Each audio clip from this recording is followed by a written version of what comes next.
ग्वालियर अंचल की सुख समृद्धि की कामना के साथ लक्षचंडी महायज्ञ का आयोजन 14 से 21 अप्रैल तक किया जा रहा है।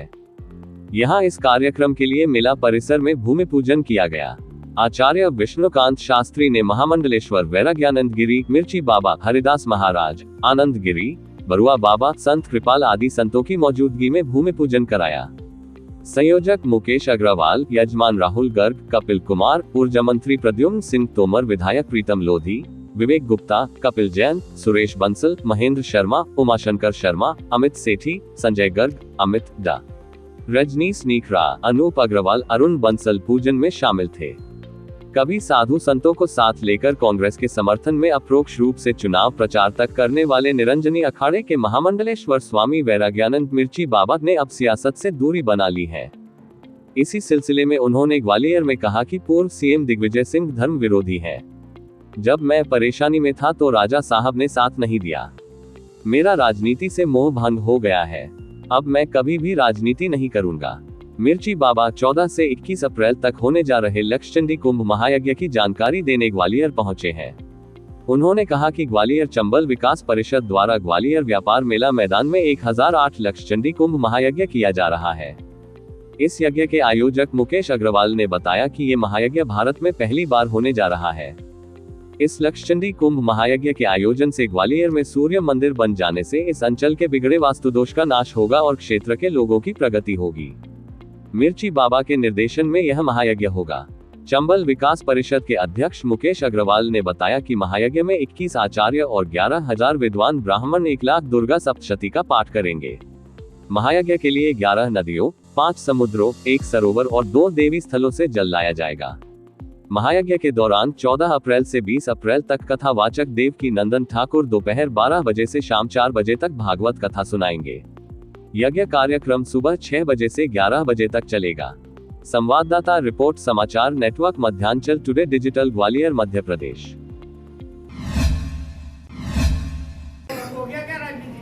बिल्कुल राजनीति से मोह भंग क्या हो गया? राजनीति करेंगे ही नहीं। दूसरा, आज हमारे सनातन धर्म की जो जरूरत है वो है यज्ञ। भारत उन्नत राष्ट्र, सनातन, केवल सनातन, सनातन और सनातन के लिए होने जा रहा है। ये यज्ञ पूरे भारतवर्ष के उन्नत राष्ट्र के लिए, और इसके लिए जहां तक मेरे अखाड़े की बात आएगी या 13 अखाड़ों की बात आएगी, तो मैं आज आपसे कह के जा रहा हूं, सनातन के लिए मेरे 13 अखाड़े भी मेरे साथ हैं। एक नहीं, 13 अखाड़े भी मेरे साथ हैं और आगे भी साथ रहेंगे। मैं केवल यज्ञ के लिए, जैसे नारद जी ने सनातन का प्रचार किया घर घर जाकर के, ऐसे ही इन सभी सपूत बेटों के साथ यज्ञ का और सनातन का और राष्ट्र उन्नति के लिए, जो एक सन्यासी को सिखाया जाता है विजया संस्कार से पहले कि आप सनातन का कार्य करेंगे, आप सनातन का प्रचार करेंगे, आप सनातन की रक्षा करेंगे, आप सनातन के लिए आज से महामंडलेश्वर बनाए जाते हो, तो मैं अपने अखाड़े की गरिमा रखते हुए, पंचायती निरंजनी अखाड़े की गरिमा रखते हुए लड़ाई लड़ूंगा और मेरा किसी भी दल से कोई रिश्ता नहीं। तो कांग्रेस से आपका मोह भंग हो गया, तभी सनातन की याद आई है? मुझे तो उसमें भी सनातन की याद थी, क्योंकि गायों के लिए जितनी लड़ाई मैंने लड़ी कोई नहीं लड़ सकता है। जहां जहां मैं लड़ाई लड़ता रहा कोई नहीं लड़ता है। और आज सनातन की बात जहां पूछी जा रही है, मैं तब भी लड़ाई लड़ रहा था, मैं आज भी लड़ाई लड़ रहा हूं। और आज खुशी इसलिए है कि मध्य प्रदेश में जो मुख्यमंत्री बनाया गया है उस पर कोई संशय इसलिए नहीं किया जा सकता है कि उसने बिगर कहे गौ माता को 40 रुपया रोज देने की मंच से घोषणा की। तो राजमाता का दर्जा कब दिलवाएंगे? क्योंकि महाराष्ट्र में मिल गया, मध्य प्रदेश में कब दिलवाएंगे? इसके लिए क्या बंदोबस्त किया गया है? इस आयोजन में कई करोड़ों रुपए खर्च होंगे। हाँ, तो ये पैसे कहाँ से आएंगे, कहाँ से रुपए आएंगे और उनका क्या तरीका होगा? हाँ, बहुत अच्छी बात। इसका पहला तरीका तो ये है कि संपूर्ण भारतवर्ष के हिंदू एक एक तो मेरी यज्ञ सफल होगी, दिया तो ना दिया तो उसके लिए बड़ा सुंदर विषय है कि हम जितने भी ब्राह्मण कर रहे हैं उनसे हमने ये कहा है कि भैया यहाँ पाठ करने आना, आराधना करने आना, साधना करने आना, पूजा करने आना। अगर समाज ने पूर्णता से व्यवस्था की तो आपको भेंट दक्षिणा दी जाएगी। जो यज्ञ में पैसा आएगा उसकी पारदर्शिता क्या रहेगी? हाँ बिल्कुल ठीक, एक एक रुपए मैंने बिल्कुल ठीक पूछा है। एक यज्ञ में पैसा आएगा उसकी पारदर्शिता क्या रहेगी? क्या जो यज्ञ में पैसा आएगा उसकी पारदर्शिता क्या रहेगी? सनातन धर्म एक रुपये देगा, आपको जरूर देगा, बिल्कुल देगा, 100% देगा। हाँ। लेकिन उसकी पारदर्शिता क्या रहेगी? उस पैसे पैसे का सदुपयोग होगा। पारदर्शिता ये होगी कि इस यज्ञ में 150 टन घी डाला जा रहा है, समाज के उत्थान के लिए, राष्ट्र के उत्थान के लिए, हिंदू सनातन धर्म के गौरव के लिए। जो भी हिंदू समाज पैसा देगा, जो भी भक्त पैसा देगा, वो ट्रस्ट के जरिए लिया जाएगा और ट्रस्ट के जरिए यज्ञ में सारी चीजें की जाएंगी। मुकेश जी ने बताया था कि जो मंदिर बना हुआ है, लक्ष्मी जी का भी बन गया है, उससे जो यज्ञ होने वाला है उससे कितना प्रभाव होगा और कितना जो वास्तु दोष दूर होगा ग्वालियर की तरक्की के लिए। देखिए, जो विद्वानों ने के रुके हुए विकास के लिए सुझाव दिया था कि सूर्यदेव के बनने के बाद, सूर्य मंदिर बनने के बाद हमारे ग्वालियर का वास्तु बिगड़ गया है, जिससे हमारी विकास, प्रगति, शांति बाधित हुई। और उसके संदर्भ में हमारे ग्वालियर के प्रबुद्ध जनों ने प्रयास करके मां महालक्ष्मी का मंदिर निर्मित किया।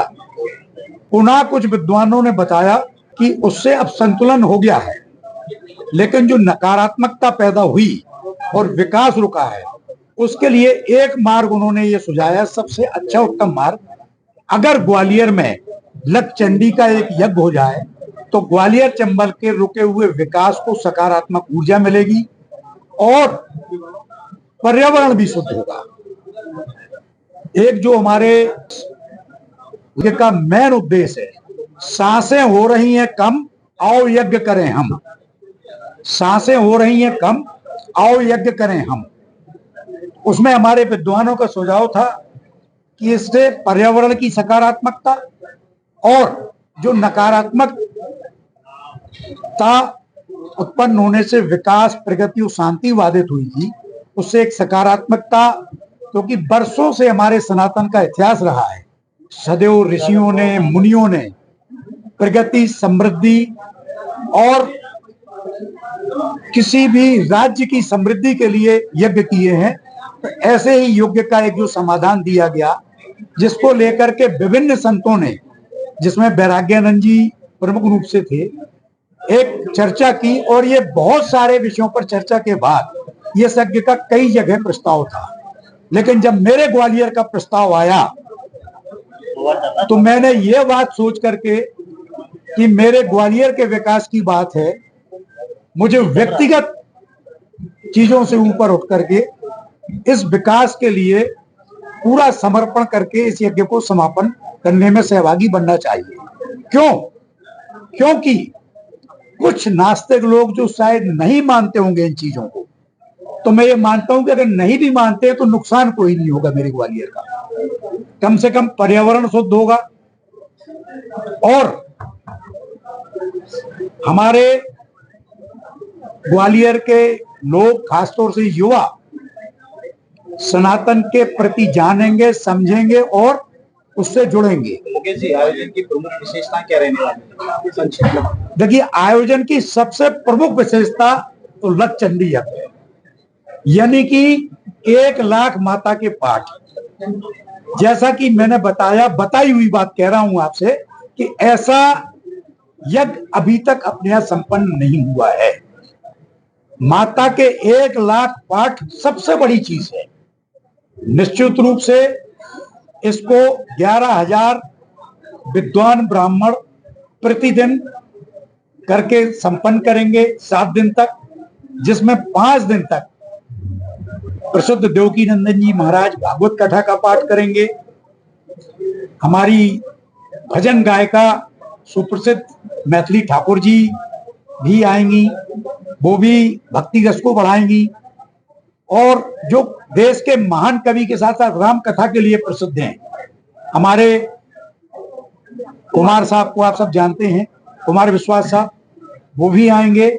और इसके साथ बहुत सारी विभूतियां। यज्ञ के लिए जो पुजारी हैं या पुरोहित है वो कहाँ से आने वाले हैं? देखिए, इसमें आचार्य जी जो मैन हैं, ये भारतवर्ष में बहुत प्रसिद्ध हैं। आचार्य विष्णुकांत शास्त्री वृंदावन से आज भी वो टीम के साथ आए थे। उनके मार्गदर्शन में ही भूमि पूजन का कार्यक्रम संपन्न हुआ है और उन्हीं की देखरेख में ये यज्ञ पूरी तरह संपन्न हुआ। उत्तर भारत से भी कई ब्राह्मण आते हैं जी, उत्तर भारत से कई ब्राह्मण। देखिए, जो 11,000 ब्राह्मण हमको चाहिए, वो यज्ञों के ज्ञाता 11,000 ब्राह्मण किसी एक स्थान पर मिलना संभव नहीं है। उन्हें देश के विभिन्न स्थानों से, विशेषतः उत्तर भारत से हम लोगों ने संपर्क करके आमंत्रित किया है। एक सवाल और है कि जो अभी GIS समिट हुई, आप उद्योगपति भी हैं, उसमें ग्वालियर चंबल संभाग जैसे उम्मीद की जा रही थी, निवेश केवल 2 निवेश आए हैं, उम्मीद बहुत की जा रही थी, तो ये यज्ञ के माध्यम से लगता है कि प्रगति का द्वार खुलेगा? बहुत अच्छा प्रश्न आपने पूछा है, लेकिन मेरे मन में प्रश्न दूसरे तरीके से आया था। जब GIS में हमारे ग्वालियर चंबल को विशेष कुछ नहीं मिला। अगर आपको हमारे वीडियो पसंद आ रहे हैं तो चैनल को सब्सक्राइब करके घंटे के बटन को दबा दीजिए ताकि आप तक सारी खबरें समय से पहुंच सकें। धन्यवाद।